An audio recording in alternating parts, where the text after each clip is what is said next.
আমার বলালে 24 তারিখে আসছে গেছে, আমার বলালে লেগে আমি খাই না, দেয় না, ধরি না। বাইরে আমি একজন রুগী মানুষ বাবা, আমার বসে সমস্যা রে ভাই, আমি কোনোদিকে যাইতে পারছি না রে ভাই। আমার নাম সোহাগ, আমার থানার ছেলের নাম তাজিম। ও মাদ্রাসায় পড়ে। 24 তারিখ সন্ধ্যা 6টার থেকে আমার ছেলেটাকে পাওয়া যাচ্ছে না। আমার ছেলেটা মাদ্রাসায় পড়ে। ওই ছেলেটা ছাড়া আমার কেউ নাই দুনিয়াতে। আমার একটু সমস্যার কারণে আমার ওয়াইফ বন্ধু আমাকে ছাড়ে চলে গেছে। আমাকে দয়া করে আমার ছেলেটা আমার ভিক্ষা দেন আপনারা। 24 তারিখ সন্ধ্যা 6টা বাজে মুরগি ফার্ম কাঁচা বাজার থেকে আমার ছেলেটা নিখোঁজ হয়ে যায়। আমি অনেক টোকাইছি, কোন খোঁজ খবর কোনো কিছু পাইনি। আমি পাতালি থানা জিডি করছি।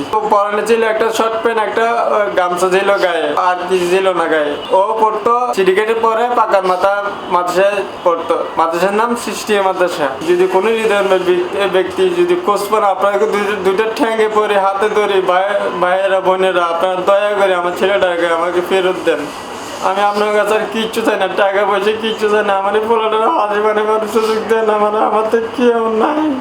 এই ধরনের কোনো নিউজ গরিবেল্লাই ওনারা আর কাছে আইলেই কিংবা আর কোনো প্রতিনিধি কোনো উপজেলায় কোনো জেলাত কোনো প্রতিনিধিসকলের কাছে যাইয়েরও ওনারা থানার জিডি এবং আরানো খবর ছবি এবং তার কোনো নিকটাত্মীয় বক্তব্য ইয়েন ফাটাইয়ের আর কাছে ফাটাইবেন। খনিকে এক পুষো খনিকে আর এখন দিবেন। যদি খনিকে এক কোটিও খনিকে চাই আর হইবেন আর অফিসও তাই খনিকে যদি ওনার তো 1 কোটি লইয়ে এন্ডিলে কোনো আর অভিযোগ দন আর সঙ্গে সঙ্গে অ্যাকশন লইব এবং আর ইয়েন স্পষ্ট করে আর তাই ইয়েন ব্যাগুনের ওয়াজ তো ওনারা ব্যাগুন ভালো তাইবেন, সুস্থ তাইবেন, C+ টিভির সঙ্গে তাইবেন।